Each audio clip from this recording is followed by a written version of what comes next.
functions like this, to actually invite those bodies. Let them come and talk about these things and how they affect us directly.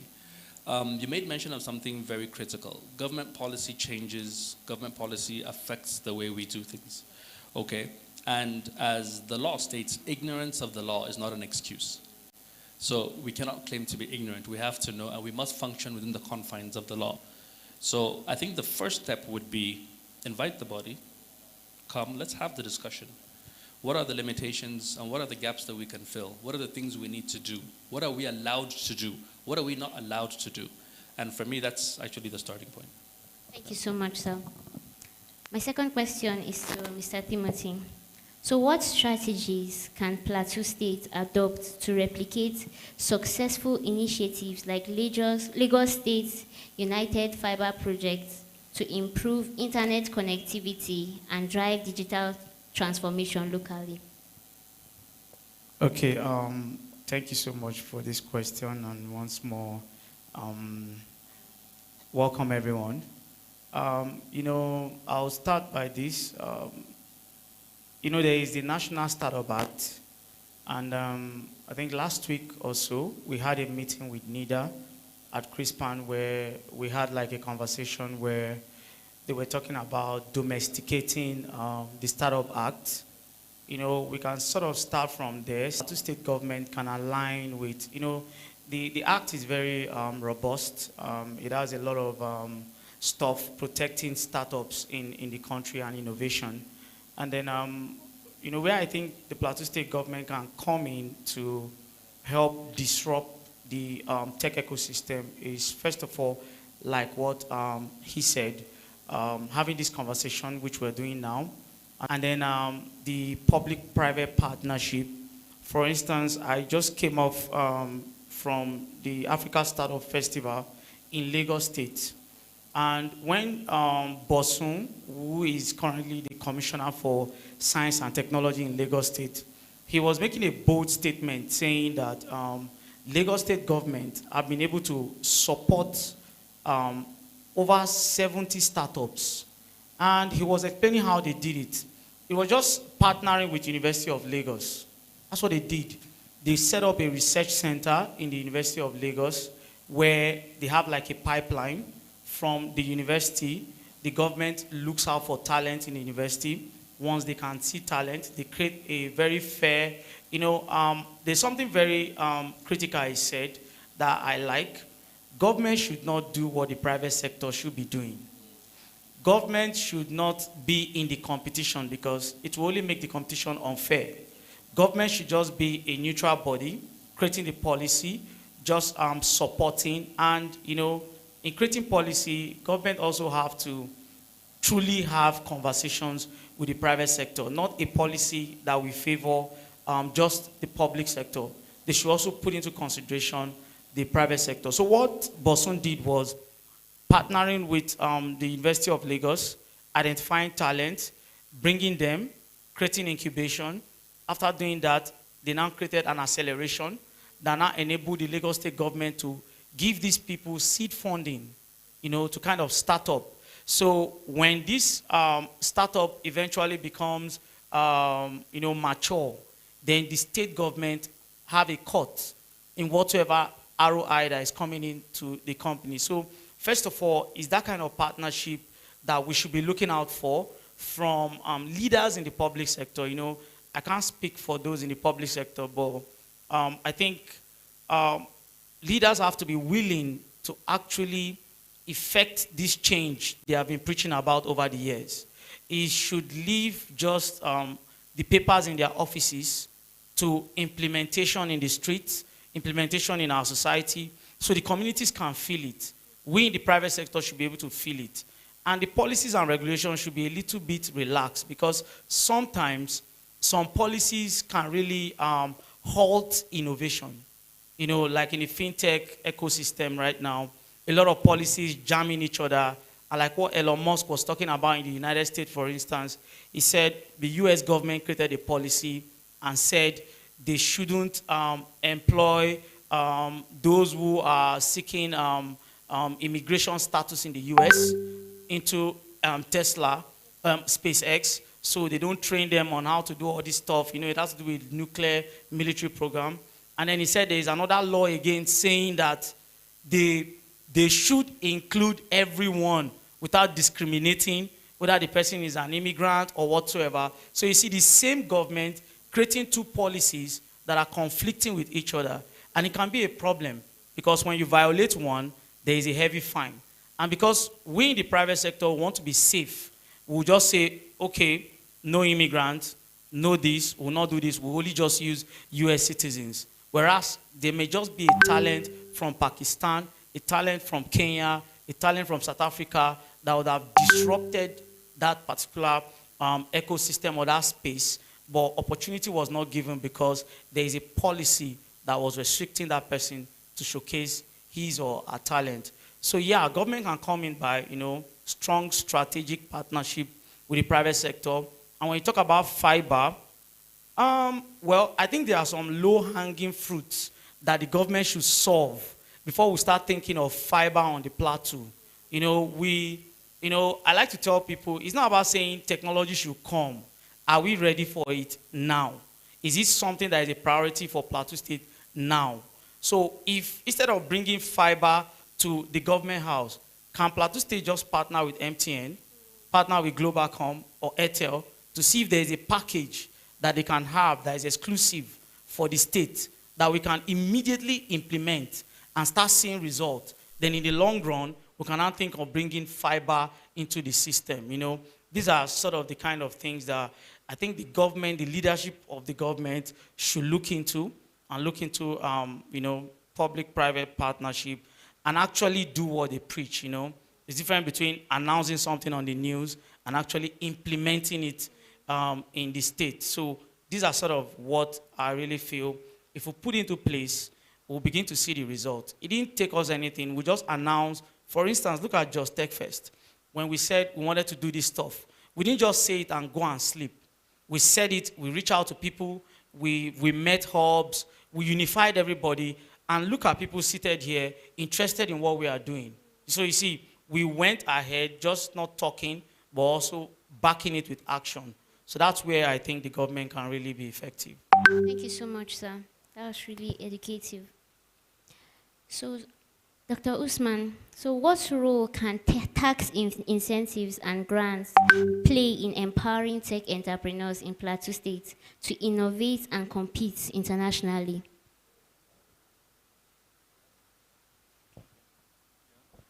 Thank you. Yeah, that's actually huge. I think before I even touch on that, he touched on a few things that are very sensitive to us by way of not just academia, but being in industry. Universities, higher institutions, secondary schools, all those things are meant to train you and prepare you to solve problems that better society. I'm just going to add a little, just have us look at something strange. We live in a country today where you graduate civil engineers and then you bring in Chinese to build your roads. Where are they going to work, right? It'll interest you to know that today you have Oracle professionals. Oracle is probably the biggest database management system company in the world, okay? We have people who are certified professionals. We have people who know how to use these things. And yet, when they have a problem in Lagos, they'll fly people in from Oracle to come and solve the problem. Before I come to the grants, partnering with universities, partnering with polytechnics, partnering with secondary schools, partnering with all those places to get the minds is fundamental. It's actually very key for us to get to where we're going. Now, the issue of grants and the issue of funding is a major component of what I believe is going to be discussed here over the next 2 days.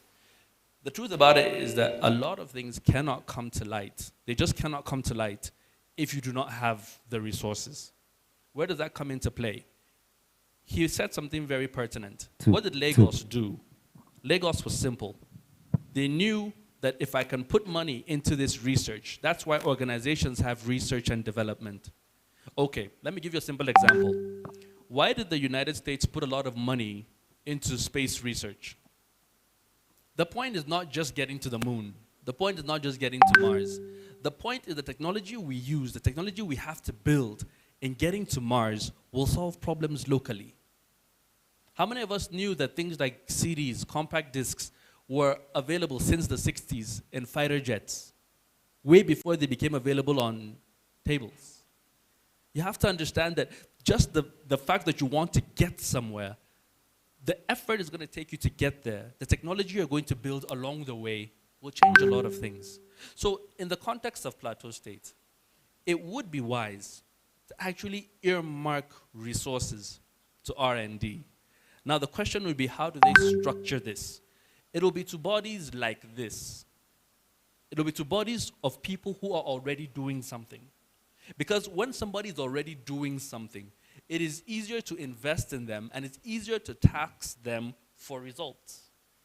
Okay, let me give you a simple example. For those of us who are into business, banks are more willing to give money to somebody who is already doing something than you who want to start something new. That's a simple reality. So it's the same concept on the plateau. This hub is the number of hubs here and the number of brains. Partner with them, talk with them, talk about what other people have been doing. Sometimes we need to bridge this gap. The same way these hubs have come together. Plateau State, go to Lagos. Ask the questions. How did they do it?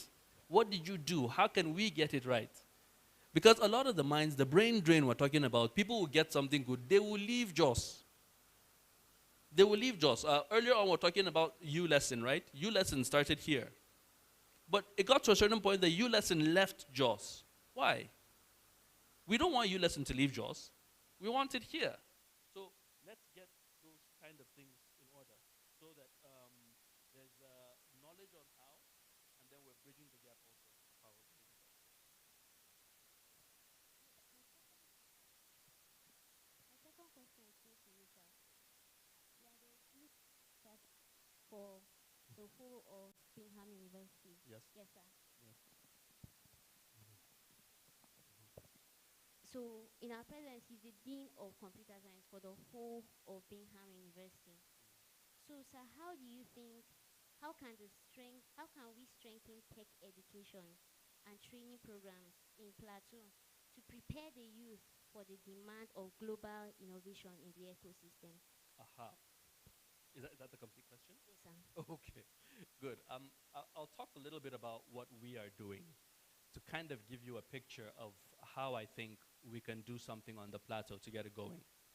What we have decided to do now in Bingham University, and please, believe you me, that the students don't like me for this at this point, all right? But we have said, okay, you cannot graduate from the Faculty of Computing having not built an MVP. Does that make sense?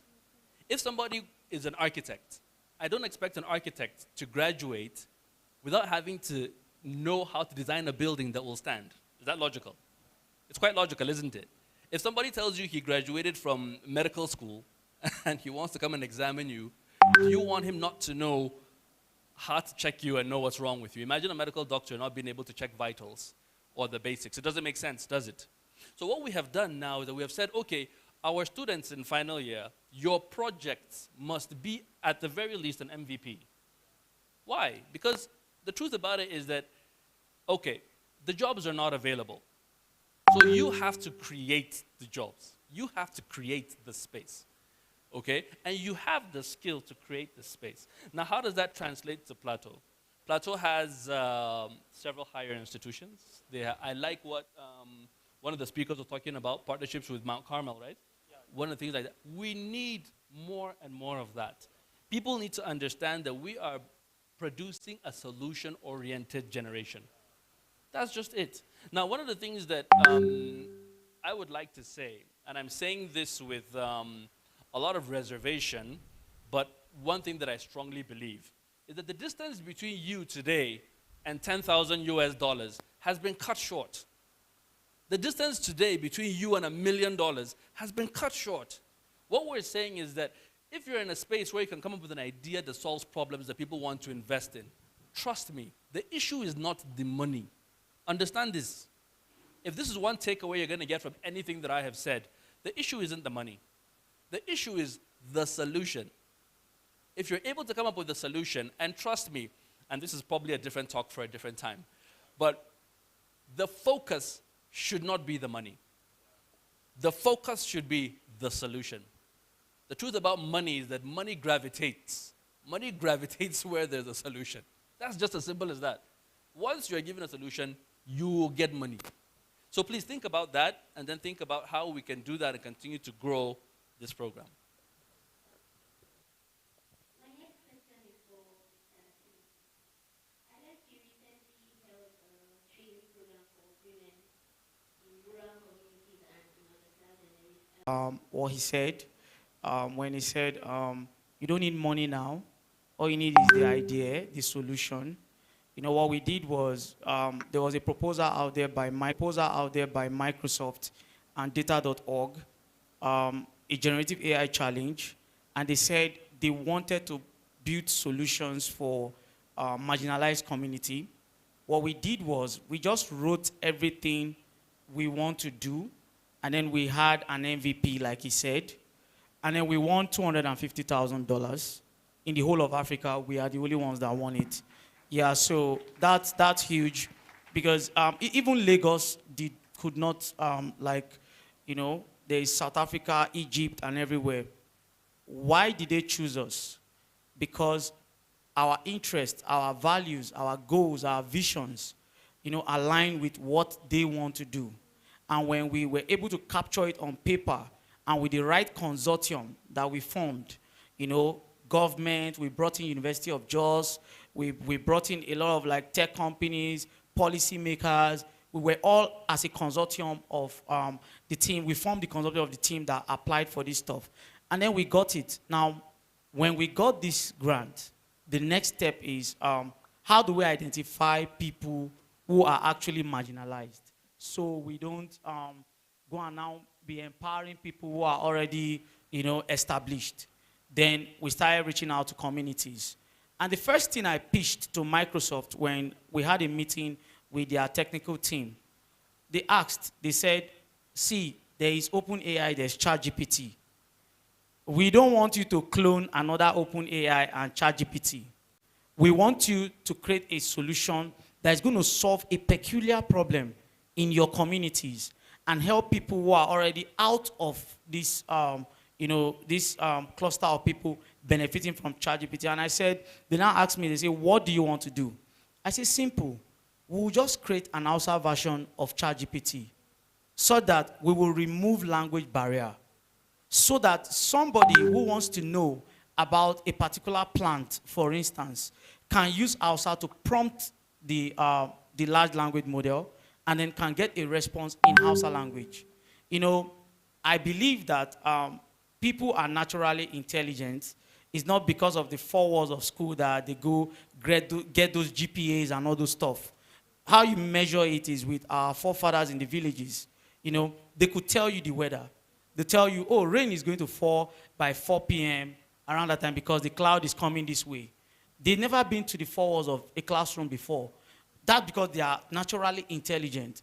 But what if we could have a way to help them communicate in the language that they properly understand, instead of having to go through the Western education again? So that's where we came up, and they were like, wow, this is going to be huge. So we did that, and we're able to create a large language model that understands Hausa and speaks Hausa very well, understands the context. One of the challenges we faced was where we wanted the AI to understand local context. For instance, if I say, let's shake hands, and I want to directly translate that in Hausa, is Mushahanu, right? So, but if I want to bring that Mushahanu directly back, translating it to English, it say, let's drink hands, which does not make sense. So the AI model is sort of confused in that context. So we have to now bring in local context into this stuff. So when somebody says things like tatashe, the language model can understand that this person is referring to pepper or something like that, mudu of rice and all those stuff, and we're able to do that successfully. So that is the way we were able to use technology to bridge the gap. So people were now learning about AI. We had an 85-year-old woman using AI to design a graphics, like an e-card for our grandson on his birthday. An 85-year-old woman, because of technology, was able to, she was inclusive in this Gen AI thing. And even some of us in the urban area have not fully grasped what generative AI is. But an 85-year-old woman is already doing it because we made it available in the language that she understands and she can communicate with it. So yes, that's how we're able to do it. We're able to teach them in Hausa language, teach them in English, teach them a lot of stuff. And then, I mean, by the end of the day, we're able to empower over 480 women here on the Plateau with generative AI skill. That's awesome, really awesome. At this point, I'm going to take 3 questions from the audience. If you have a question from them on policy, please just raise up your hand. Let me see you. If you have a question for them, you can raise up your hand and they're going to answer it. Okay, I can see 1 hand there. Media, okay, 2. Can we please get mics to them, please?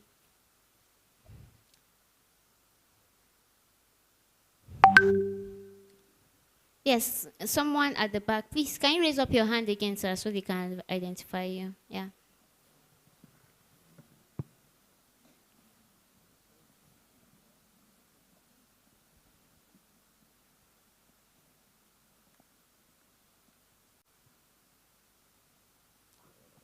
Thank you. So please state your name, and then you can ask your questions. Good afternoon, all. My name is Brains Michael Ijachi, BMI Africa. As a matter of fact, I am the CEO of Brains Ijachi Foundation that caters for over 300 widows and 100 orphans. So please, I want us to put our hands of clap for this great honestly. I'm really thrilled and I'm really, feeling so very blessed to be here. As a matter of fact, I was invited by the Commissioner of Science and Technology, and I never knew that something great like this is happening. So straight to my question. For that you did for that community, like you say, you've been able to impact 480 women.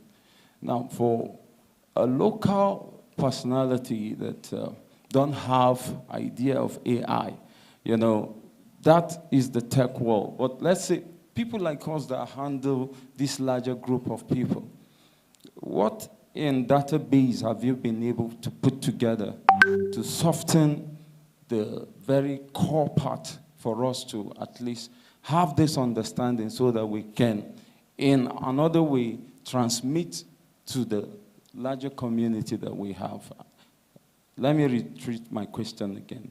Let's say, is there any platform for people that are interested, you understand, that want to have the knowledge of this thing that they can, in simple way, transmit to their own community? Thank you. All right, thank you so much for that question. Please clap for him. That's a very important question. So, yeah, thank you for, helping out with the widows. Thank you for your, what you're doing is called social impact. It's an humanitarian gesture, and I'm also with you on that boat. And what we've done is we've built a platform. We have, for instance, at our hub, we've done the version 1 of this training. The version 2 is going to be coming up next year. And what we can do is for us to keep in touch with you and every other person that will want to be a part of this. So we can do a program sort of like a train the trainer program where we will empower those who are like, who interface with other communities that we cannot reach. Microsoft would have just done this on their own. They had the money, they had everything, they have the super team to send to come all the way to northern Nigeria to carry out this stuff themselves. But you know what Microsoft don't have? Microsoft don't have people who understand communities better than those who live within those communities. So that's why they had to reach out to us. So because you have like your own sphere of contact where you reach out to those people, we may not be able to reach out to them, but we can sort of like arm you with the tools and with the knowledge that you need. For instance, we're also partnered with women in digital business. in the UK, who are directly under the International Labour Organization. So we can sort of create like a program. They always give us like a slot to always train people that actually empower women. And then from there, once you have like a very good idea, you can put it out together and sort of like get a small grant, sort of like maybe $3,000, $2,000 or so, and then empower these women. So yes, you can always reach out to us in Zeus Tech, but next year we're starting the version 2 of this program. But the major challenge we are facing now is people are saying, why women? Why not also the men? Well, it's not me that will answer that question. Women gave birth to all of us that are seated here, right? So we're starting with them, but we'll roll up to the men later in the year. But we're going to be demonstrating something here. I don't want to let out stuff because this is not a session for that. I'll demonstrate the Jumai app, and then you're going to sign up, and then you can be getting some information from that platform, and also other platform will be introducing subsequently as the program goes on. So thank you for your interest. I'm more than happy to work with you. Thank you for also empowering those women and looking out for those widows. On behalf of the Humanitarian Association of the World, we extend our gratitude to you. So yes, you can always reach out to us. Thank you so much, sir. I hope that answers your question, sir. Yeah, so for our second question, yeah, please go ahead and ask it. Okay. Good afternoon, everybody. My question is surrounding agrotech. I would like to know the policies that are currently available for agrotech industries, because I'm currently working on an agrotech solution, and I was talking with one of my lawyer friends who helps register company, and he said because the solution also interfaces with real estate, so he said it would be advisable to register the company under real estate than agrotech because it's more expensive to register agricultural companies than real estate companies. So I would like to know the policy surrounding agrotech. Thank you. Okay, let me talk a little bit about this. Agrotech in Nigeria is in its infancy. It's the reality of what we can do with agrotech is enormous. Now, the reason why he would tell you that you need to register it under real estate is that agriculture basically deals with land, okay?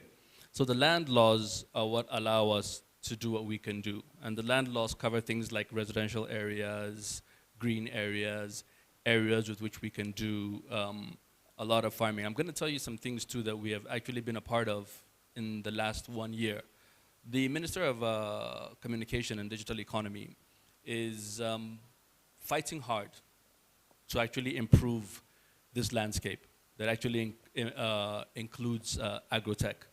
The policies are still in their formative stages. I'll give you a simple example. We were part of the conference of artificial intelligence that took place in Abuja a few months ago, where few of us were invited and some people were flown over from all over the world, but all Nigerians, where we sat down to come up with a white paper on artificial intelligence. When it comes to agriculture, agriculture is is a security, okay? It's a security. What does that mean? If you hear people talking about food security and things like that, it's a very delicate thing for us to have to deal with. So the policies are still in their formative stages. And yes, for a lot of this, it does not mean you should stop what you're doing, okay? It's in what you're doing that you're going to continue to find out and see where the bottlenecks currently exist. For your solution, or what it is you're trying to produce, the truth about it is that in the words of Adesina, the AFDB president, if you like, the next set of billionaires in Africa are farmers. That's just a simple reality. It's farming. So the policies have to be such that they don't only protect the farmer, but they also protect the government. I'll give you a simple example as I probably digress a little bit. A few years ago, as a farmer, if you were doing commodity trading, you'd be afraid of the government telling you, okay, we're going to open our borders, right? It was simple. The simple reality was that policy would affect the price of grain in Nigeria today. But you see, last year when they opened the borders, the reverse was the case because the value of the naira had dropped. So when they opened the borders, people came from outside and took the grain. You understand, right? Right now, our neighboring countries are waiting for us to open our borders. So yeah, technically what I'm telling you is that even from analysis, the price of grains are going to go up. So if you don't know that now, you should. It's going to go up pretty high next year. So these policies are still in the development stages. We're virgin to a lot of things. Another thing I'm going to add, probably to also buttress what the Minister of Communication talked about. Earlier on, we were talking about connectivity across Nigeria. The federal government currently is working on 90,000 kilometers of optic fiber. He wants optic fiber in every village. It's going to be a big deal. But all these things are going to continue to give us reasons to continue to develop these policies and how they're going to be used. Do you have to be a little bit patient? Yes. Should you stop? No. Keep going. And it's because people like you exist and people like you are doing what you're doing that forces policies to be made to govern certain ecosystems. So keep it up. Yeah. Thank you. Thank you so much. We will not be able to take any more questions for now. Please give them a round of applause. Thank you so much, Saz. Thank you so much.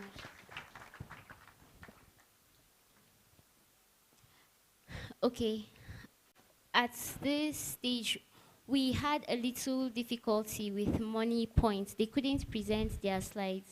So they are going to, sorry, sir, tomorrow. Okay, they will do that tomorrow. Okay, so we're going to,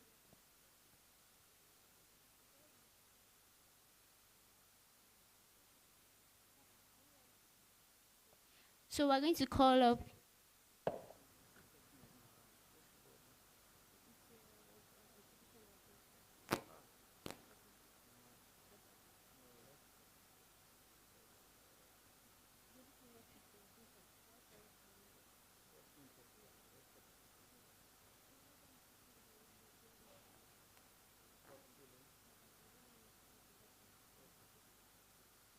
Okay, at this stage, yes, you have seen my face enough. I'm going to hand over to my colleague, Winifred Wade, to take over the FinTech session. Please give her a round of applause.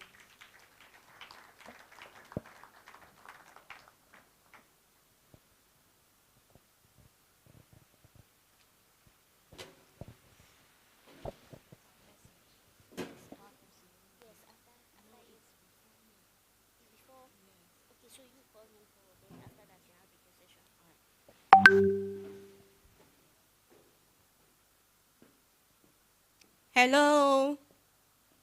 Hello? My voice is actually louder than your voices. Hello? Are we excited to be here? All right, good afternoon, everybody. Good afternoon, everybody. That's better. Okay, my name is Winifred Wade.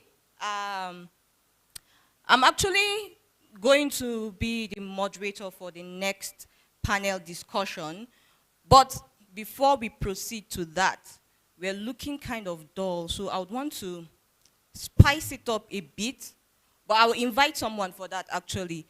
I would like you to welcome again on stage MC Yongi. This your clap is not loud enough, or he will go back.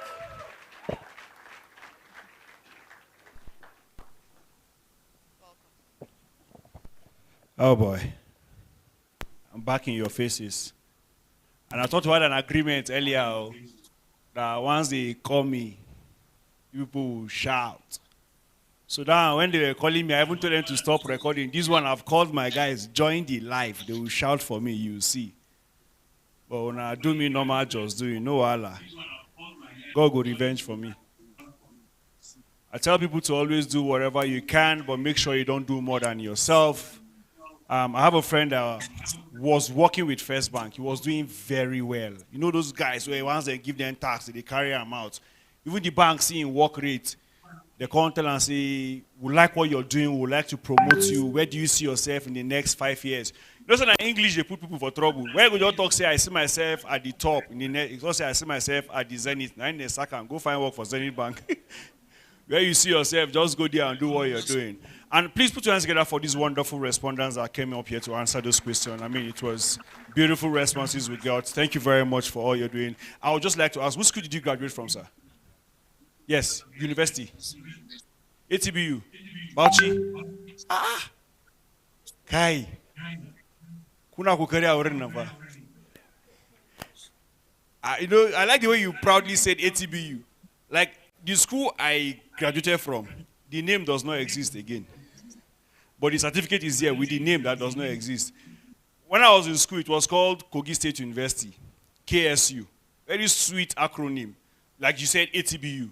You know, then after school, they now changed governor. Governor now changed the name of the school. It's not the changes that pain me, it's what they changed it to that hurt me. Change it from Kogi State University to Prince Audu Abubakar University. You know, when they call me, I cannot be reading out the name of the school. You want to call the acronym. That's PAAU. Imagine you asking me, where did you graduate from? I say, I'm an alumnus of PAU. Or imagine I'm out here discussing with every other person, or let's say a PTA meeting, for instance, and then I'm representing my child. Then you just stand up. My name is Dr. Adamu. My name is Dr. Adamu from ATBU. They will clap for you. Oh, your son will be happy. Yeah, that's my dad. This was Sando. My name is Dr. Femi from University of Ibadan. I say, oh, they'll clap for him. Then me, I'll now stand up. My name is Emmanuel Olive. I even have AKA MC Yongi. I'm an alumnus of PAU. Till my son leave that school, his PAU, they'll be calling him from that side to the end. I know name follows people very well, especially in this part of the country where you see people giving their children names that they want them to be. But you'll be shocked to see Courage running away from dog. And your name is Courage. There was this day that they were running from Old Airport Junction here. Personally, they say fearless. Now I run past everybody. I even not drink too. The one that shocked me the most, the last speech and prize I went for, thank God, I said thank God. God's time carry last. And they're always saying God's time is the best. God's time. So what even shocked me, at the end of the speech and prize, the principal now said, I want to encourage those parents that their children didn't get anything, regardless of what's happening, just keep working on them. Just remember that God's time is... Now God's time, Father look and say, you know, follow. You know, my work here is to just get to all... There's so much that is going down here. And then at this point, I'm wishing I did what I should have done so that I'll be in the tech space. But it's not too late to start, is it? It's not too late, yes. I would have been a successful Yahoo. So I was just making inquiries and asking the various aspects of this tech thingy. And someone was telling me about back end, front end, you know, full stack and all that. And I'm a guy that, I'm married. Okay, so don't judge me by the statement I'm going to make. I like fine women and I compliment them when I see them. So like, hey, I saw this lady, I was like, hey, Alpha, you're fine. What's the name? If I mention it now, I'll give her out. She's like, my name is blah, blah, blah. Oh, that's good. You're Texas? She's like, yeah. Okay, what are you into? She's like, she's a back-end developer, you know, so I'm like, oh, okay, true.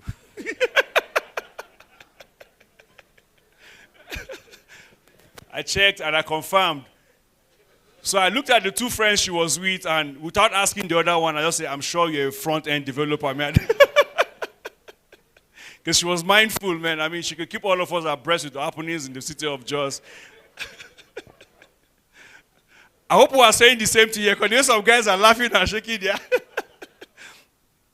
You know, but it's good that you people are coming out with their friends, because if you're developing yourself and you're not helping your friend, he's just going to keep pulling you down, and then you're just going to be there. But please make sure you have friends that are doing the right thing. I have a friend that loves speaking English. That one I told you about that they sacked from Zenith. Because of hardship, we went to collect loan. Met this man and said, sir, please, I beg you, things are really hard. He's even doing things. I said, you never suffer.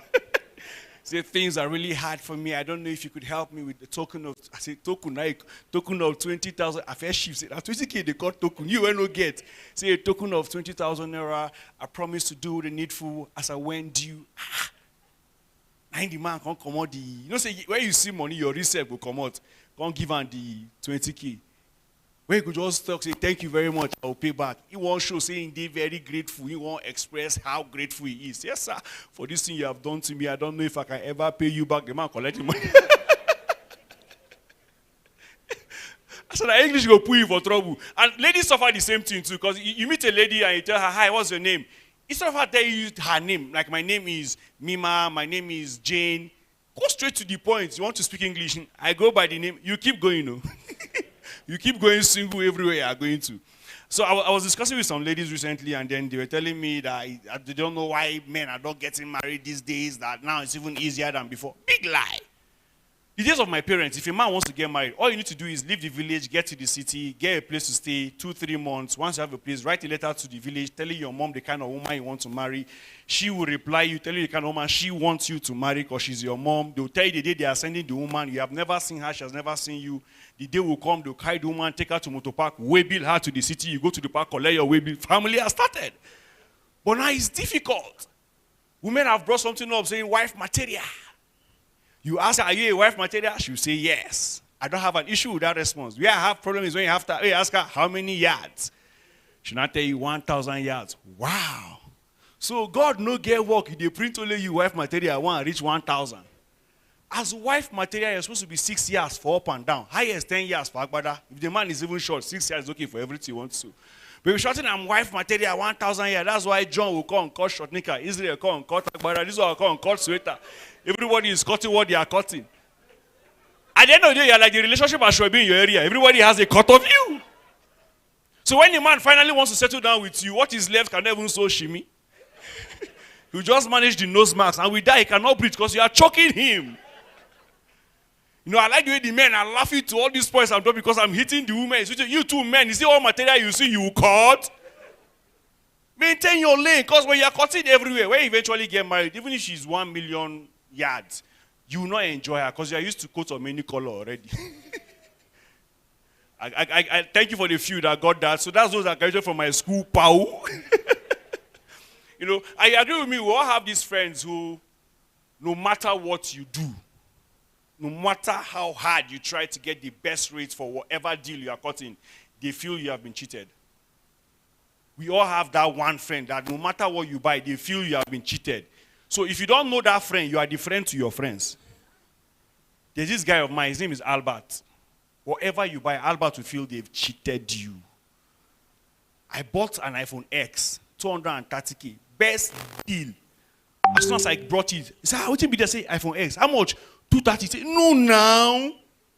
Them cheat you. I said, Albert, if you get that cheaper, say, follow me. I followed him. We went to Amadu Belowe. He bought an iPhone X, 120. But when I honor, they shake like Nokia phone. But an iPhone X, he buy. Talking about Amadu Belowe, they tell you security in Jones, be open your eyes. I saw a policeman there crying. We saw a guy happen, say they collect his phone. That should help you in my first. What do you want to say? One call police. You now boys brigade. That same Albert, when fuel was very expensive, we all know that fuel was very expensive. Up to now, 1,000 plus, yeah? My friend bought full tank a few days ago. After Albert, how much Albert now asking, how much you buy him? He say 1,1. He say, no now. Them cheat you.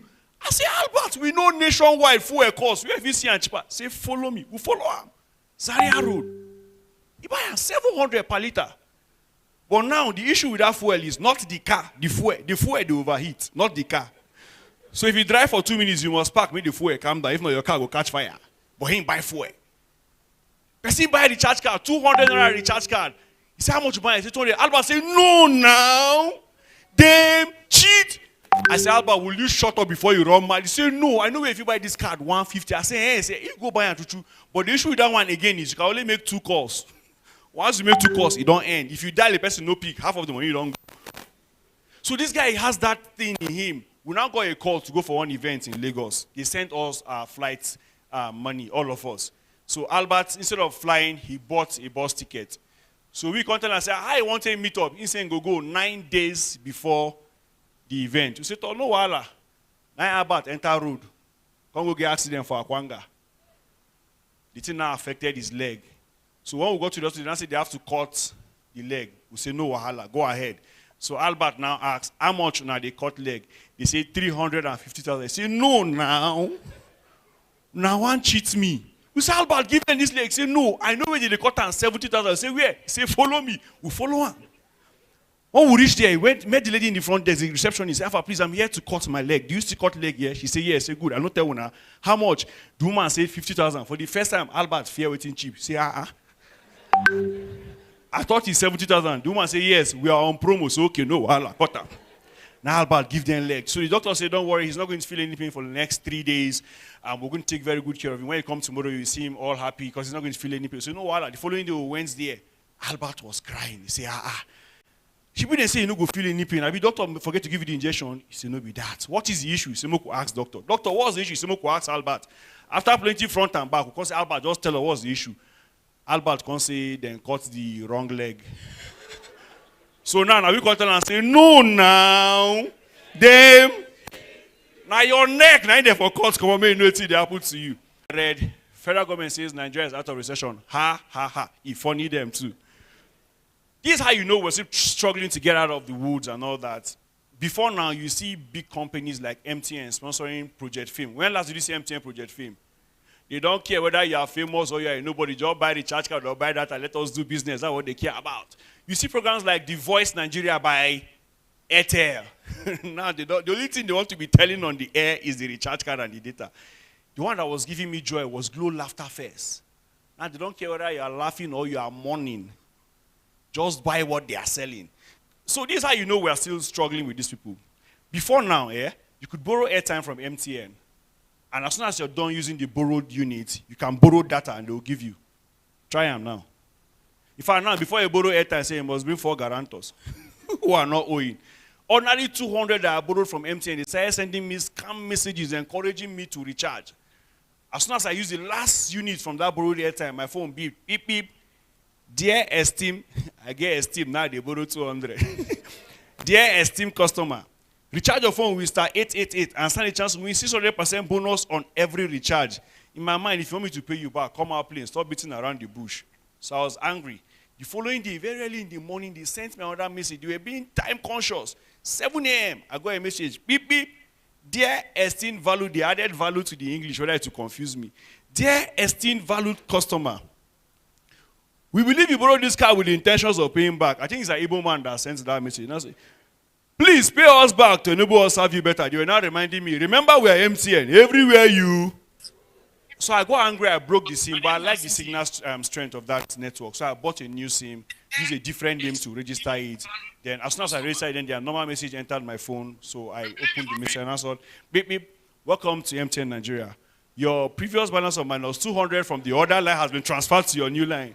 They now reminded me in capital letters, remember we are MTN, everywhere you. I said, okay, so it's text messages that is a hack. I stopped reading text messages. I'm careful the calls I pick. But you know, as a creative and someone who renders such services, I'm open to picking calls because I don't know where the next gig is going to come from. So my phone rang this day. I checked it very well, and then I picked. I like, hello, this is MC Yongi. I may be of help to you. What I heard is, this is Mr. Bello from MTN Nigeria. I said, So I checked the number. I said, are you sure you are calling me from MTN? I said, yes. Now our glow line be this. Nobody pick our MTN number. That's why. Thank you very much. My name is MC Yongi. Enjoy the rest of your day.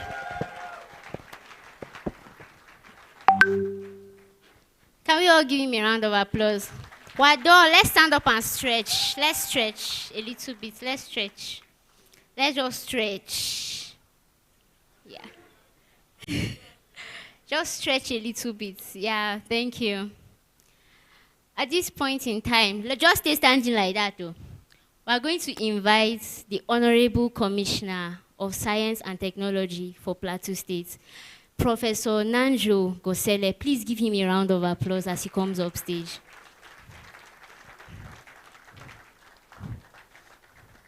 Please keep clapping till he comes up.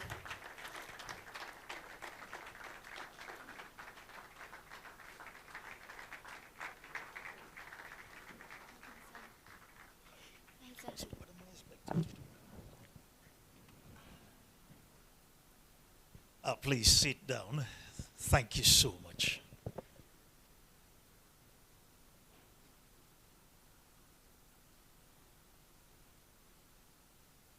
At times when you walk into a hall like this and get to see the gathering of young folks, you get to want to ask yourself a lot of questions. For some of us, that have just clocked 50 years, we ask ourselves these questions. What have you been able to lay down for this future generation? Is now. So without much ado, may I use the opportunity of welcoming all of you to Plateau State, for those of you that are outside Plateau State, and for those of you that are within Plateau State, maybe this is the first time. Computer sciences, software engineering, that hitherto were a little bit, I was not acquainted with. I became more familiar with that. So much so that anywhere I go through, and I try to talk, a lot of people ask the question, did he study computer science in the university? No, I am a professor of parasitology and vector biology. It means I belong to what? The biological science field. To you all, and my name remains Winifred Wade. We are going to move into the next session, which is the panel discussion on fintech.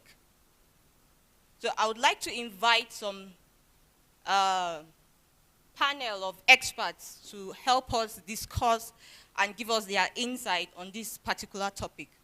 Okay? So I'm going to call their names, and you will help me welcome them with a round of applause. Is that okay? All right. So first we have Mr. Noel Umahi. Please, a round of applause for him. We have Mrs. Rashida Adeyemi from Money Point, and also Mr. Haggai from Money Point. Please, a round of applause for them. Encourage them as they come up to the stage. We are also going to have two other people joining us, and they're going to be streaming online. So we're going to have Mr. Paul Adebokun. He's the former CTO, Vesti. We're also going to have Samuel Olayemi. He's a developer, advocate, and technical writer. Please, a round of applause for all of them. All right, thank you.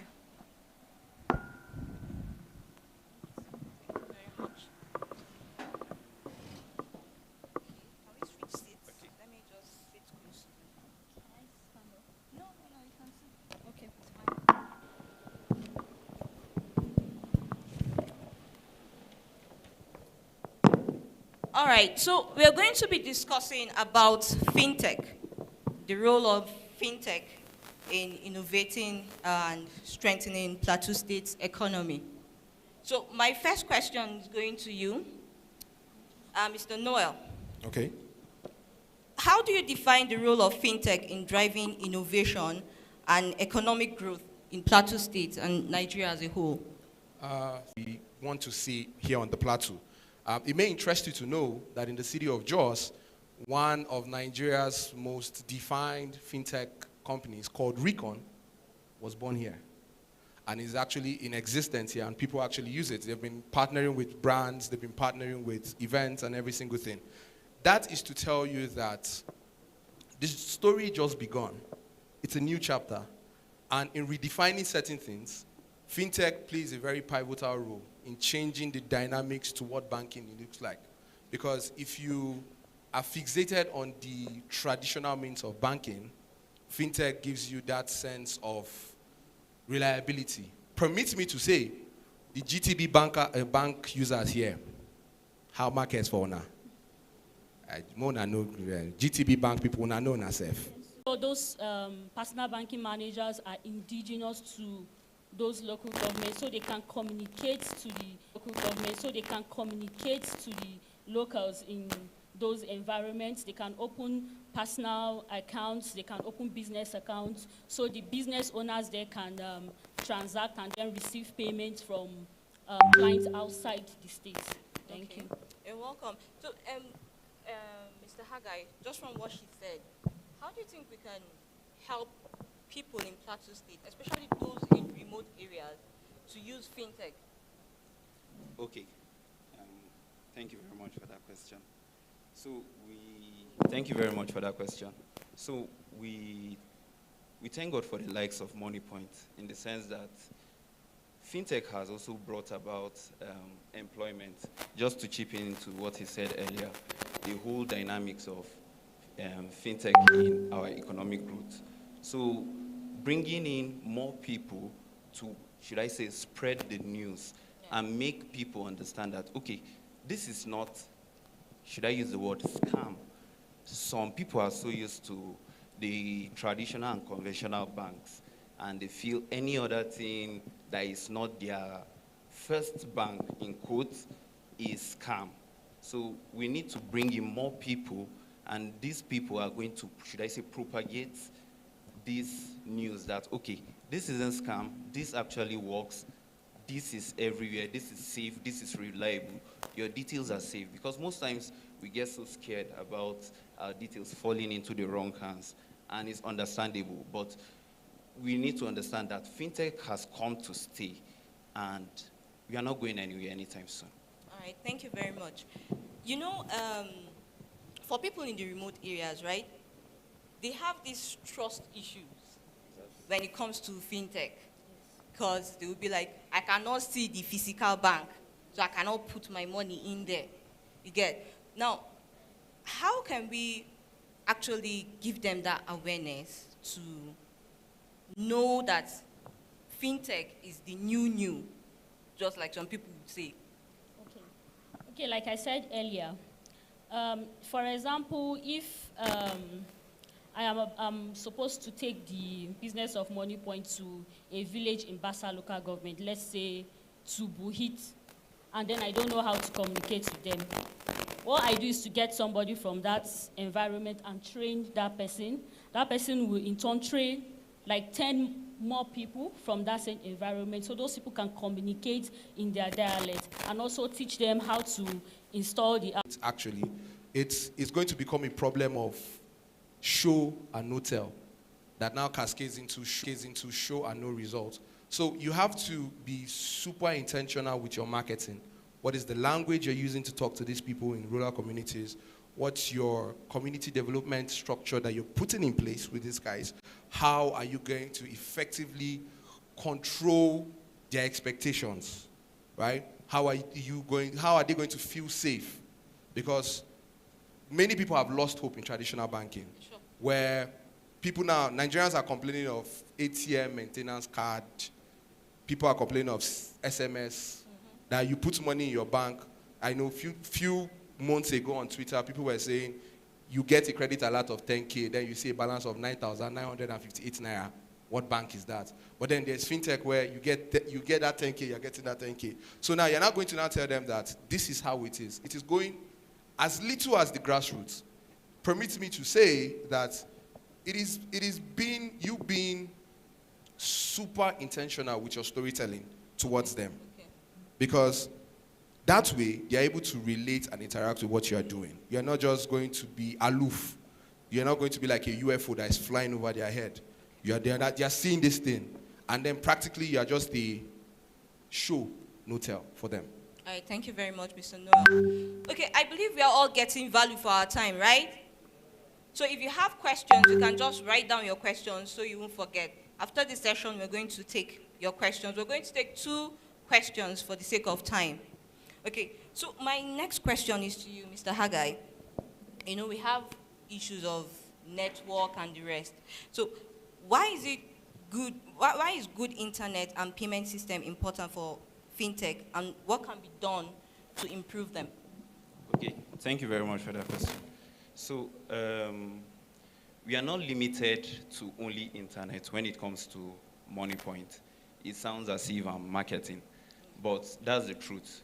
We have other means of payment, but the importance of good internet connection cannot be overemphasized. We are all here. If MTN and Airtel decides to go down for, let's say, 20 to 30 minutes, one way or the other, people will lose 1 or 2 things. And that's where we want the government to come in. We need our network providers to keep generating good internet. Some days ago, I was speaking with a friend of mine. He's not in Nigeria, and I was using a particular network provider. it was reading 21 Mbps per second, that's 21 megabytes per second. And he sent a screenshot of his own internet speed. As at that moment, it was reading 670 megabytes per second. That's to tell you the difference between this country, or let me say that area, and where he is. So we need good internet connection. So many of our car transactions fail because of internet connection. So many, there was a time that, as he said earlier, GT Bank, we couldn't even log into our applications because of internet and, should I say, a system upgrade in quotes. So the government needs to find a way to hold these network providers accountable and see that we all have good internet. No matter the area you are, you should have good internet, because as it stands now, we can literally do nothing without good internet. All right, thank you very much. Media, I don't know if our online panelists are available, if they are listening to us, so we can give them our questions. Okay.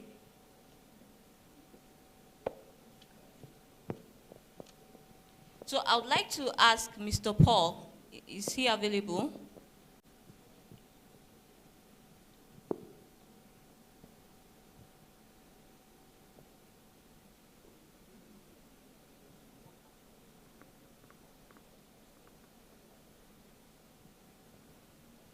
Can we go ahead? If they are not available, we can just proceed here.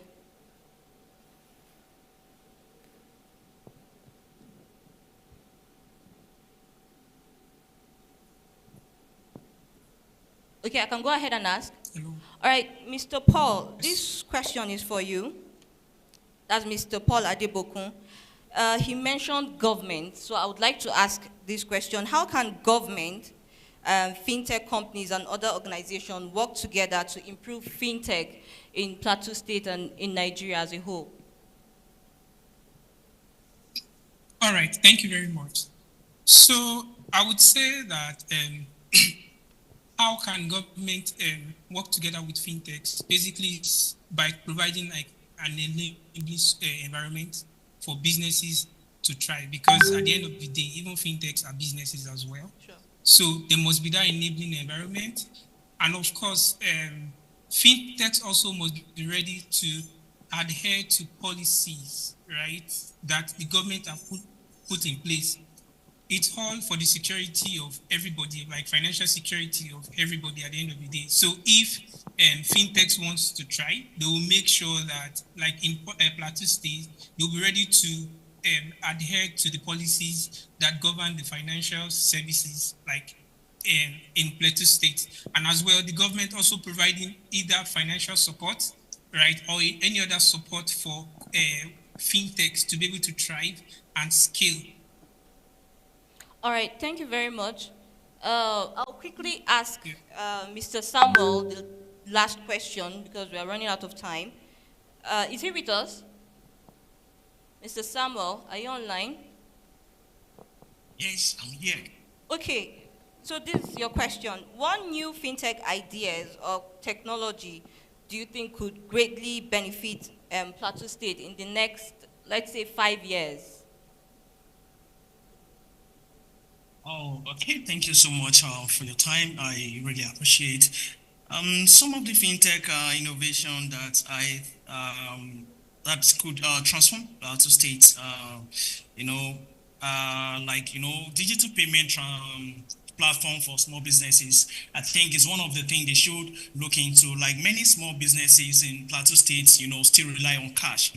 Introducing easy-to-use payment solution tailored for businesses, like business owners can improve efficiency and expand their customer reach. And likewise, agricultural fintech solutions, payment tools that help farmers manage transaction and receive funds securely can revolutionize agriculture in Plateau State.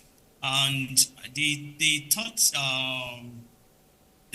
in technology, or probably idea that I think is just to localize APIs for developers over there, like in the sense that empowering developers to build region-specific solutions can lead to the creation of platforms that address solutions probably that are being tailored to the needs of local people at Plateau State, that are just unique for their needs, that can solve their problems. For instance, at CEBIT, we emphasize on empowering our developers and businesses by providing APIs and tools that allow them to integrate payments systems seamlessly. For Just Tech First, we created a dedicated channel, engage with developers and share opportunities to join our partners program. These are things that, I think are needed, that are being required and can really help in pushing this. And this collaborative approach can lead to fintech solutions that, that directly benefit the states also. All right. You have a question?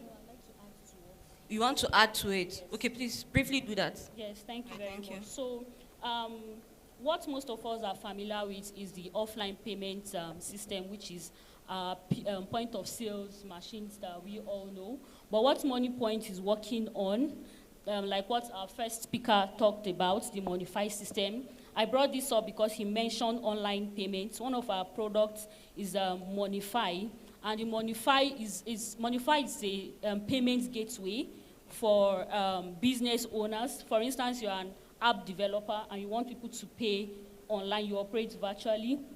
There's a payment system through Monify where customers can pay through a dedicated bank account. They can pay through their card. If you're not comfortable paying with your card details, like people are scared of their CCV numbers and expiry dates, you have the option for USSD and also a dedicated phone number payment. And that's our new product that we are bringing into the market now.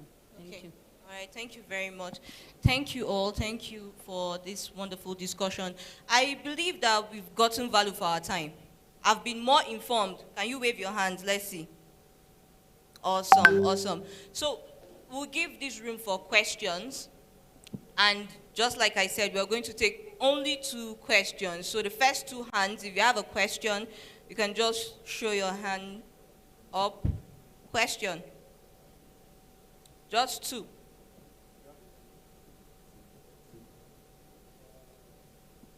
No question? None at all? Did we really get value since we don't have any question? Or we totally understood whatever we discussed here? All right, then a round of applause for yourself for listening. I believe we all learned well. And a round of applause for our panelists as they take their seats. All right, so I'll be inviting Boone to take over. Thank you very much.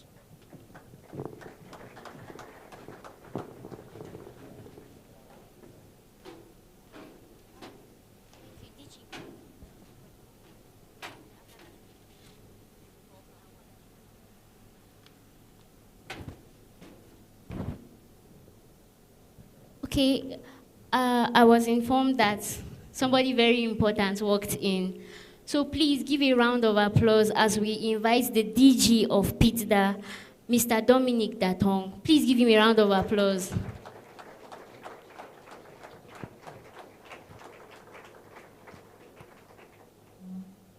Please keep clapping till he comes up.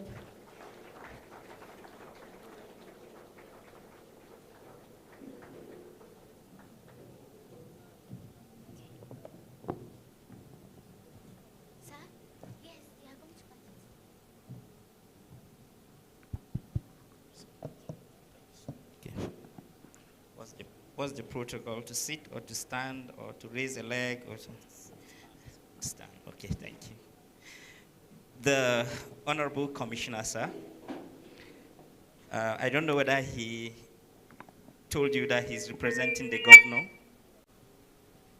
but he's the highest ranking government official here, so he's representing the governor of Plateau State. Please give him a round of applause.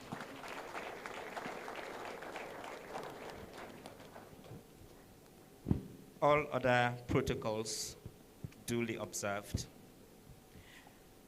We are very excited to have a community seated under the same roof, pursuing one objective. That objective is the advancement of technology,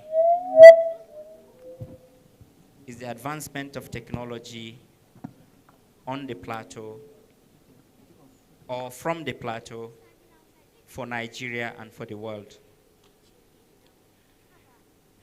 These kinds of gatherings, you only see very serious people there.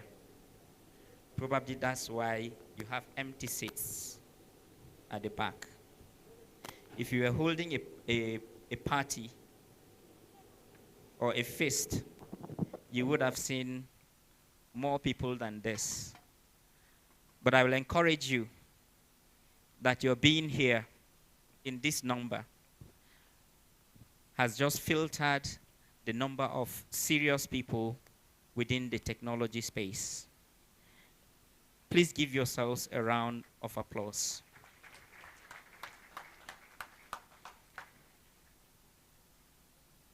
You are actually the drivers of technology. For us, it's to provide you with the enabling environment. A constant interaction between yourselves helps you to articulate your issues,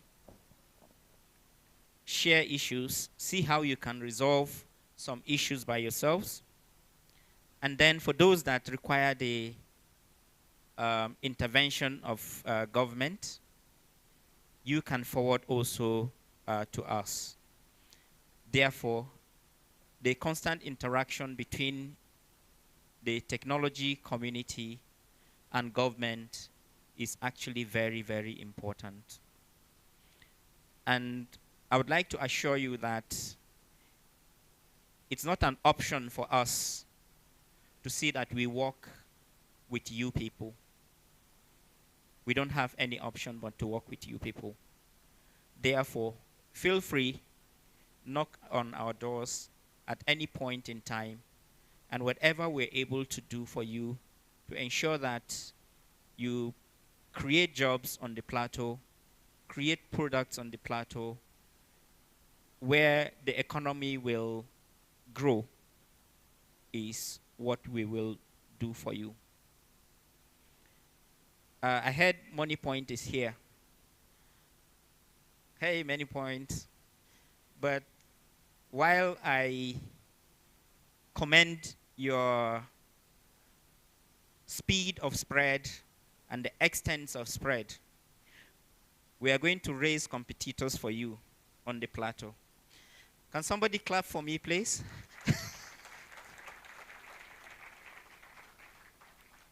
Yeah, we are learning from you. You are actually a very big inspirator on this. Even if we don't play in the same arena where you play, but the inspiration you gave us in the skill and the limited time within which you grew is very wonderful, and we're going to really learn from you. We have so many areas where we can actually play with technology. Other companies that did a lot in areas like that, people like Paystack. You just scale because you've nailed the problem. So I think conversations should move a little away from the technology itself to the business or the involvement of technology in business. What do I choose to provide technology in? And that's something I think is a bit missing. So that when we solve local problems, we will have very good economic benefits and we'll have more people employed. I'm happy to be here, and I wish to be here again and again. Thank you very much.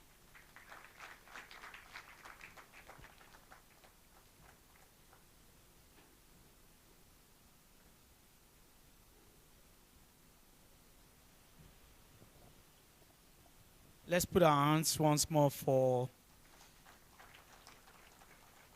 Mr. Dominic for honoring our invitation. Thank you so much, sir. It's people like you and the Honorable Commissioner that have been, patting us on the back, saying, well done, well done, well done, all this while. And when we look at what you are doing, especially in government and in this administration, we are especially very encouraged to continue what we are doing, and then we sort of have like hope that one day we immediately just gave him the opportunity to put in place. And before I say this, I must commend the Honorable Commissioner again. There was an hackathon that was just recently concluded where he brought in stakeholders like Kida from Abuja. Yeah, you can put your heads together for that. And it's still ongoing. The hackathon is still ongoing. Products are already coming out from this hackathon. So we know that one is one, but we want to know in terms of policy, platform, engagement, what is in for us? If I'm building an app, I want to be sure that when I build an app for Ministry of maybe Agric, for instance, and then I want to know that I have somebody, if I go to in government, they can refer me to that ministry to say, hey, this person have done something to help this ministry become more productive and efficient. Are there those kind of platform in government? So at this point, I'll just allow, with the rousing ovation, rounds of applause, and everything, just put your hands together for the Honorable Commissioner as he comes up to tell us what are the plans that the government have for us. And we're just told that he's representing the governor. So as he's talking here, we know he's doing that with the authority of the government of Plateau State. So put your hands together once more for the representative of His Excellency coming up. Thank you so much, sir. We are glad you're here. All right. And to ensure that we reap maximally from the fifth industrial revolution. Now, I would love to start this way. Oftentimes, I love to recap and then draw attention to where we're coming from and where we are at the moment, and, stimulate us. Now, I've asked certain questions. Even at the moment as we talk, I know that there are people that have not been able to eat since morning, and all they're planning to do is to eat in the afternoon, take good water in the night, sleep, wake up, continue, life goes on. By the time you ask them, they tell you that it's as a result of the T-pain that they're presently, experiencing. But I know that the government said it is not T-pain, but temporal pain, right? Now, the second industrial revolution that also has to do with electricity. Ask yourself the same question. To what extent are we enjoying electricity supply? What you're presently using is what? Generator, isn't it? The noise, the carbon monoxide that gets to what? Come out from there. I'm sure if you measure the esophagus of some of you at the moment, you'll find out that what? It will be competing with those who are smoking. Sorry, for those who are smoking, I'm not out to bring you down, but also to remind you that the federal government said those who smoke are liable to do what? To die young. And I'm sure most of you don't want to die young, considering that you're getting to meet with your peers here. I know that Plateau State was the first state in Nigeria to have experienced electricity as far back as 1920. The NESCO we have. And I also know that at the moment, because of that shortfall, that the state government is putting in all efforts to ensure that we revisit 1920 standard. I was somewhere yesterday and someone made a joke. He said that he's so happy that we have the youths among us here. And by the time we were singing the national anthem, that the national anthem that was being sung was the national anthem of the 1950s, 1960s, right? 60s, 70s. And the young folks who are getting to sing the national anthem are so lucky. It's experience in the present time that His Excellency has been able to what? Sign a memorandum of understanding with the Rural Electrification Agency in Abuja about 2 days back, I'm sure. When he made, they compare the MPBS, right? MBPS, yes. And what he was experiencing in Nigeria was about 21 Mbps. But what his friend showed him was over 600 and something Mbps. It tells you that there is a gap between what is being experienced out there and what we're experiencing here. You might ask yourself the question, what are the steps the Plateau State government are taking in order to what? Correct this abnormality and ensure that we become a par with our contemporaries out there. I will give you a taste of what the steps we're taking.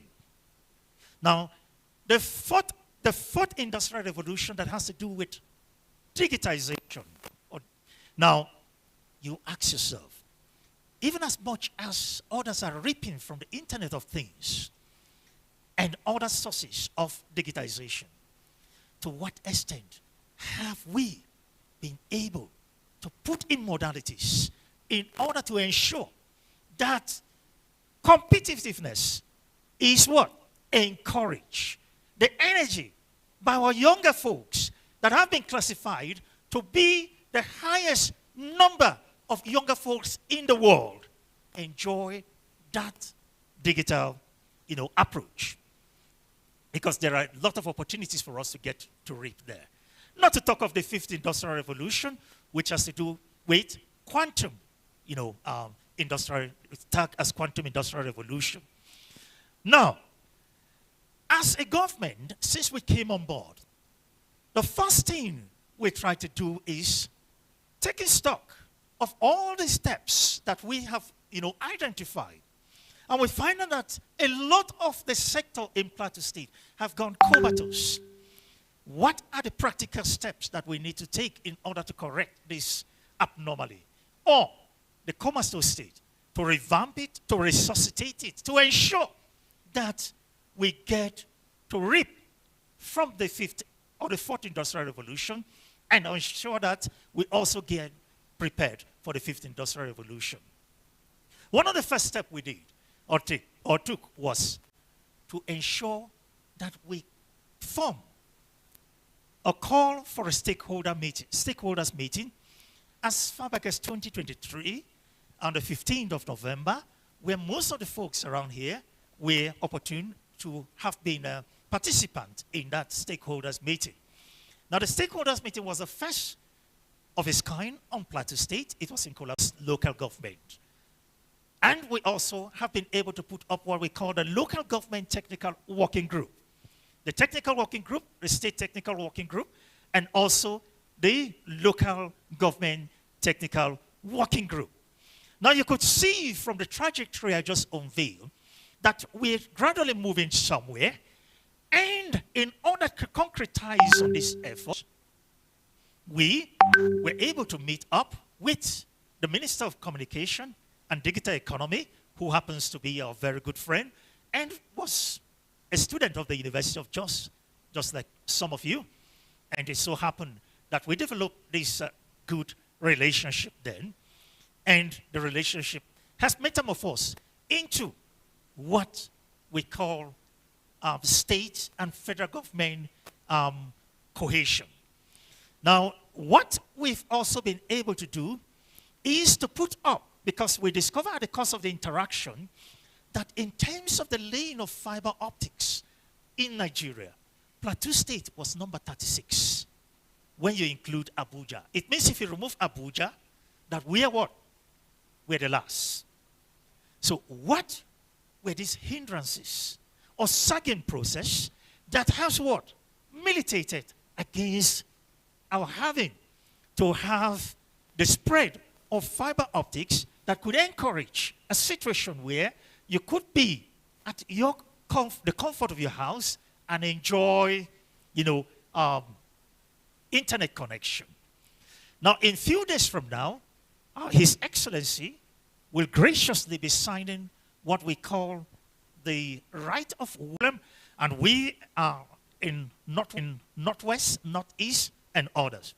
And also, as part of the effort, we have been able to put on ground the Office of the National Information Technology Development Agency, that is the North Central Zone Office, will be situated in Plateau State in few days from now. Now, we have also been able to reach out to the United Nations Development Program, as UNDP. God's willing, you heard when the Director General of the Plateau State Information Communication Development Agency did make mention of the intention to put up the standard office. I'm sure the standard building. For those of you that would have gone around there or drive past through that particular site, I'm sure you must have come across the tall building there. Is it classified as the tallest building in Jos? Now, we intend a situation where we'll have most of these organizations put up, their offices there. The NIDA office, the BPO office, that's the business processing office, outsourcing office will also be there, and what have you.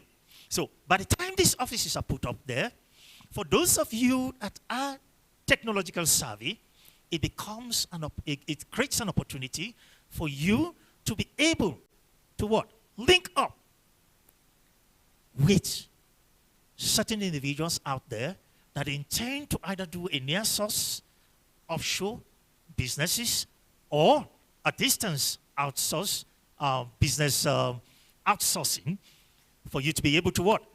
Reap even from Plateau State here. Now you could see that from what we've been able to state, that we've been able to create the enabling environment. And as a part of the enabling environment, having identified certain of these key problems, now we quickly put up what we call the Hackathon Plateau Project. The Hackathon Plateau Project basically was to encourage most of our younger folks that are in higher institution. That's the first phase. Because by next year, God's willing, we intend to what? Make it more of, an all-inclusive avenue for everyone that is, technological savvy. But this time around, the approach will take a different dimension that will be encompassing, encouraging, so that we gain from what? Your creativity. Now, in the first phase of this year hackathon project, we identify 4 important areas. Food security. We're talking of the first industrial revolution, isn't it? We're talking of environment. We're also talking about, that's waste management. We're also talking about education. From time immemorial, education has been there. From whether formal or informal. And Africa happens to have been part of those who put up a structure to what we're presently experiencing as the formal pattern of what? Education. So it's not by coincidence that today, that as we're having a boom of the larger folks that are coming up, that, a large number of younger individuals in the world, that it is time for us to think of what was it that our parents or great-grandparents or forefathers were able to do in order to what? Put up the first problem makers in the course of implementing the policies and all these wonderful projects that you've spoken to us about, sir. Thank you so much. Thank you once more, sir. Let's put our hands together for him as he resumes his seat. Thank you so much, sir. Thank you so much. much. We're truly grateful, sir. Yeah, so at this point, we'll just allow the anchor to continue. Please keep putting your hands together for him as he resumes his seat.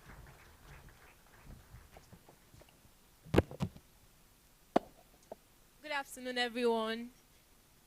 Thank you all for your patience so far. My name is Ajifa Solomon, and I'll be the anchor for the breakout session that we're embarking on. All right, so, okay, media, can we have the link, please?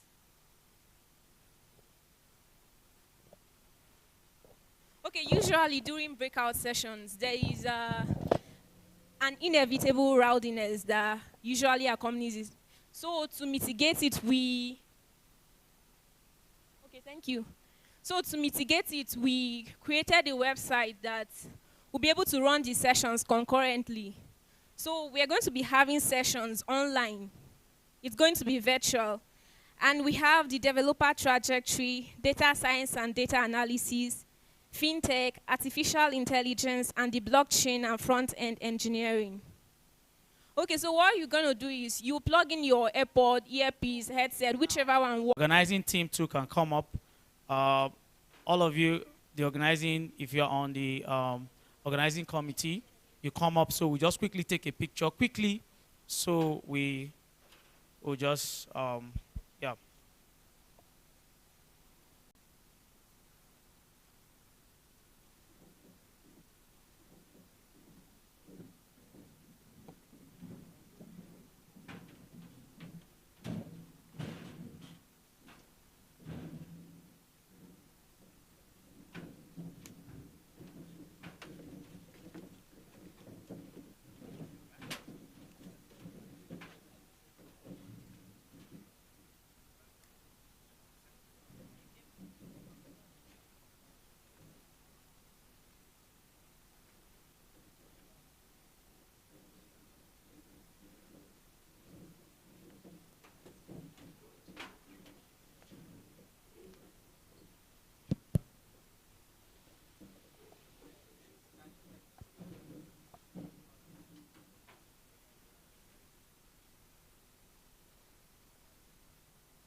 Okay, I apologize for that delay.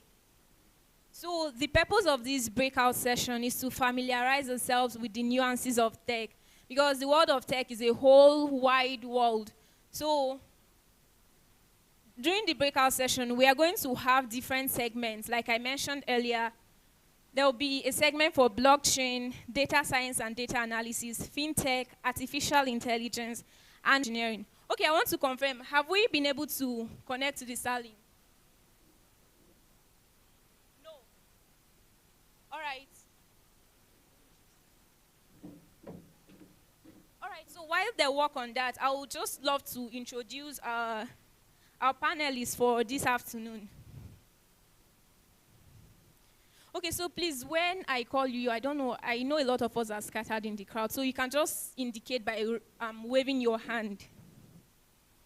Okay, first up, we have Samuel Yaola Dutse. Can we have him, please? All right. A physics graduate from the University of Jos, Samuel currently serves as the lead data 30 aspiring data professionals delivering impactful solutions through innovative data strategies. Please give a warm welcome to Mr. Samuel Yaula Dutse once again. Okay, next up we have Nicholas Bassi. All right. It is in IoT, embedded systems, PCB design, and solar energy solutions. Hagos is a pioneer IoT lead at NHub Nigeria, IoT and embedded systems lead at SUNY Tech Lab. He has mentored, tutored, and led the development of innovative projects, including an AI-based agricultural rover. As the founder of Climate Tech Nigeria, Hagos drives climate action through technology and delivers impactful SDG-focused programs. Through his startup, Hagos Supply and Engineering Services, he provides IoT solutions, smart renewable energy solutions, and engineering services, thus fostering sustainability in communities. And today, he'll be taking the Internet of Things session. Please join me in welcoming the renowned Hagos Abdullah. Next up, we have Gar Manji Michael. Mr. Gar is a back-end developer at Lafella Insurance Agency, where they enhance digital systems for one of Malta's leading insurance providers. He also serves as the Assistant Chief Technical Officer at Blue House Technologies, contributing to the technology strategy and back-end architecture. Gar specializes in building scalable APIs, secure integrations, and efficient tech solutions. And today, he will be our facilitator for the back-end session. Join me to welcome Mr. Gar Michael. Okay, all right, he's here with us. We also have Adaku Peter Jr., the co-founder and CEO of Blockfuse Labs, who will be taking the blockchain segment. Let's give him a round of applause, please. And finally, we have Emmanuel Ambi James. As the co-founder and community manager of Blue House Technologies, Emmanuel Ambi is an innovator and visionary leader in the tech space. Today, he'll be handling the developer trajectory. So, ladies and gentlemen, with a resounding ovation, can we give a warm welcome to Mr. Emmanuel Ambi James? All right, this session is expected to last for 30 minutes max, so we don't take your time any further. And let me ask once again, have we been able to connect to the Starlink? Have you? All right, so the session begins right away. So here is the website. So let's first together. Thank you all.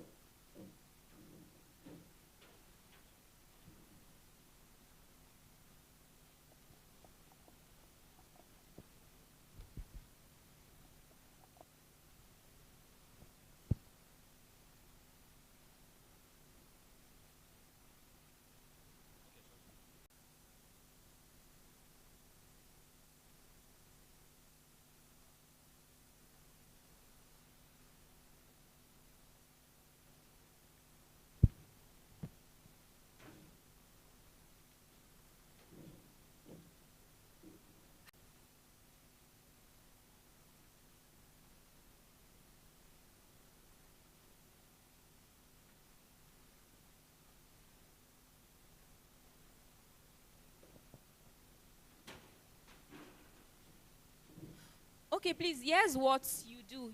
You click on this link. You can type it into your phone on Chrome or whatever browser you use. And then you are going to see multiple rooms. So are we there?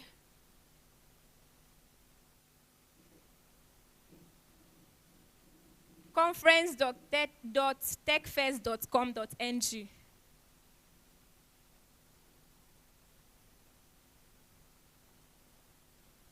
Okay, who is not yet there, please?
back to. You got a fan base for your yard. Me and fish out by the yard. Yeah, yeah, yeah. That keyboard too. You are the reason I sing song go. Yeah, oh.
Hi.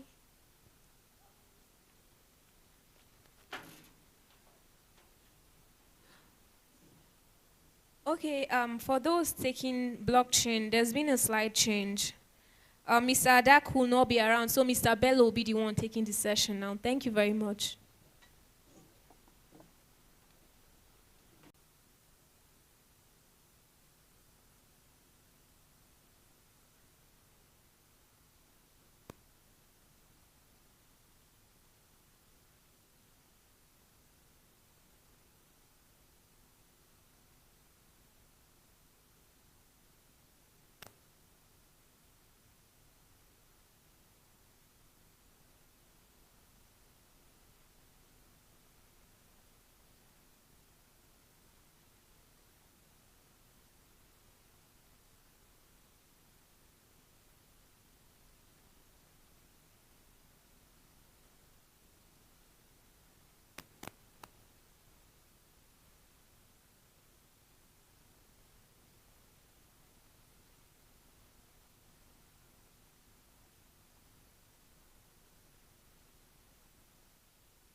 I trust we are having a terrific time at various sessions.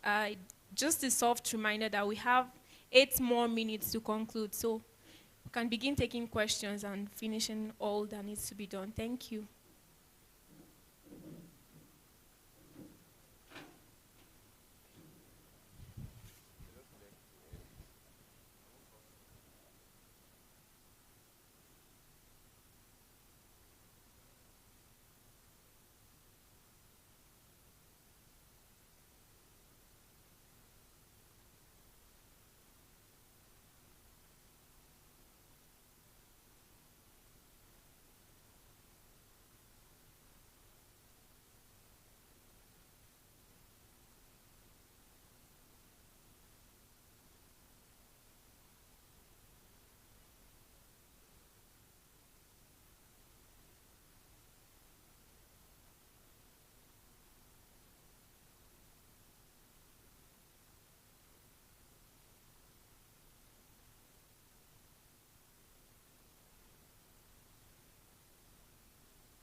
Okay, I believe we are rounding up now. So, yeah, thank you. You can take off your earpiece. Thank you. We are so sorry we took the bulk of your time. We're closing immediately. So I'm going to call up our organizers to round up the program for us. Please join me to invite Mr. Olushola, Mr. Timothy, and Mr. Biplan. Please give them a round of applause.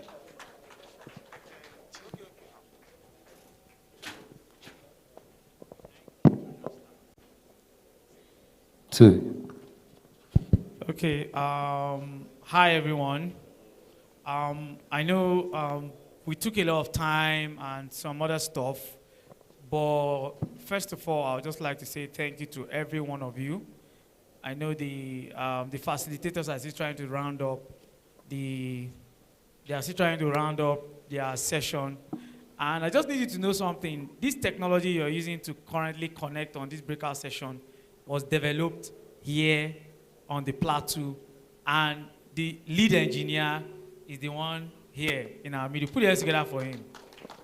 He's the reason you had this breakout session, and then you were able to listen simultaneously to different rooms.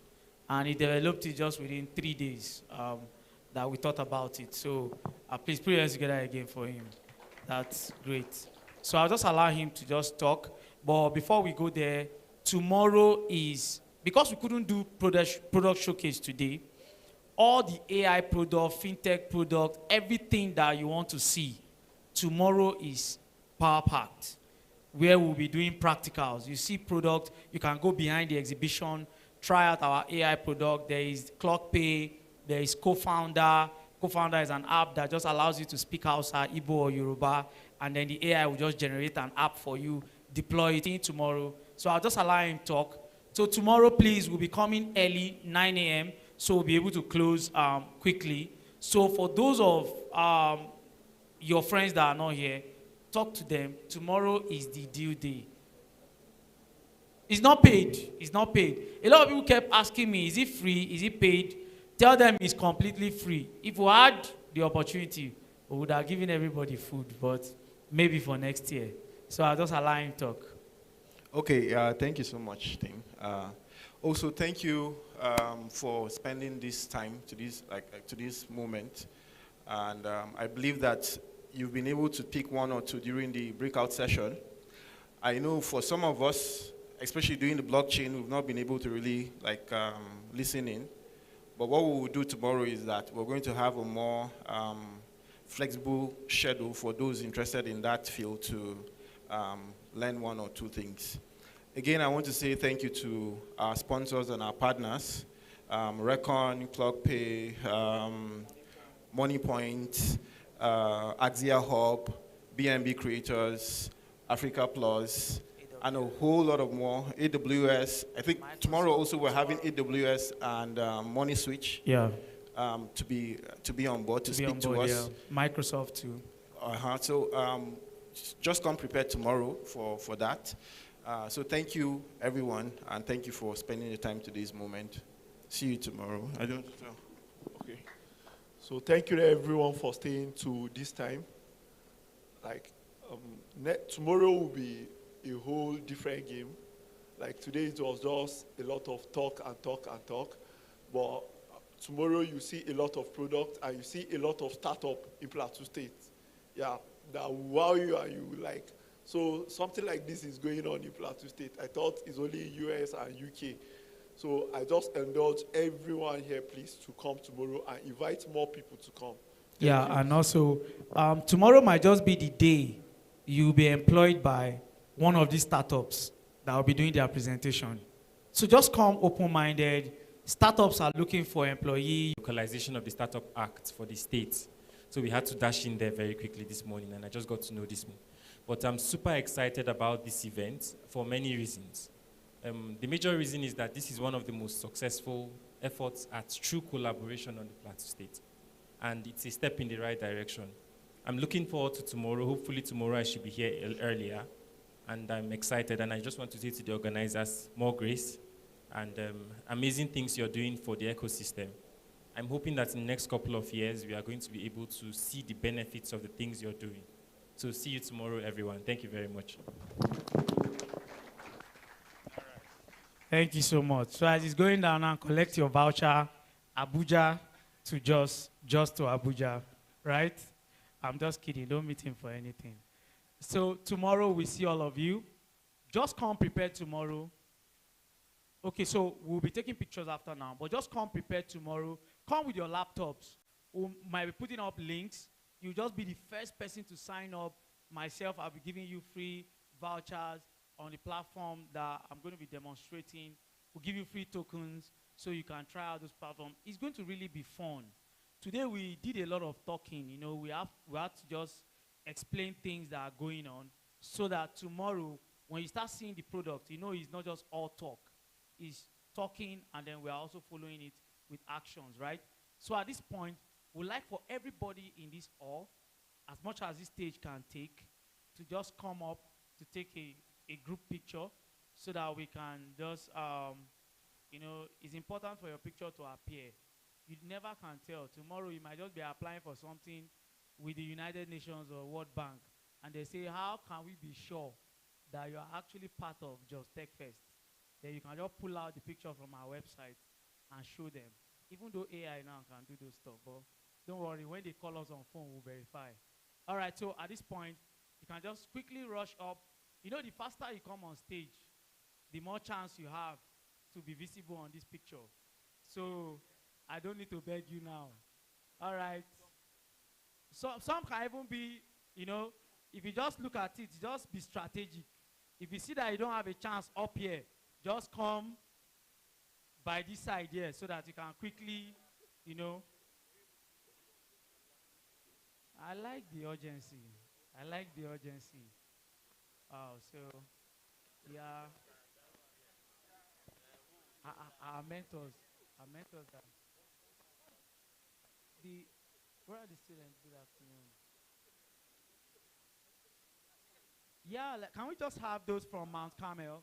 Please let's just give them, they are our key brothers and sisters, so they can be visible.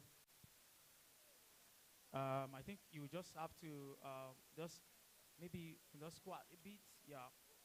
But just be visible though.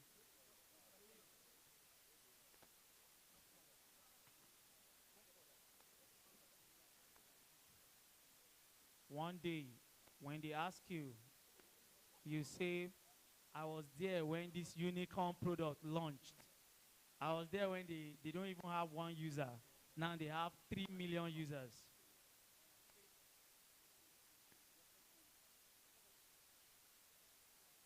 All right, the photographers, I can't even spot anyone yet. Some people are squatting here. Just help us take the shot quickly. All right.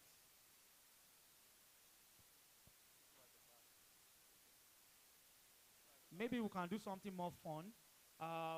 We can just, after the count of 3, we can all just shout, Just Tech Fest 2024. Can we do that?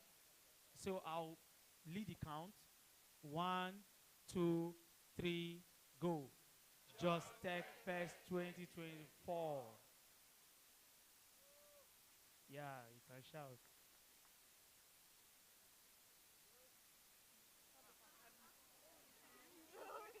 I'm on our way to the memory card.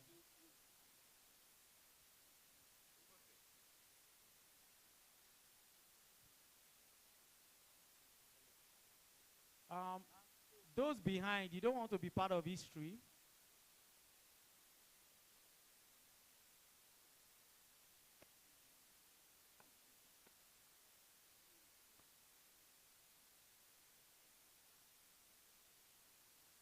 The photographer should help us here. Some people are squatting, so we did not come with ambulance. So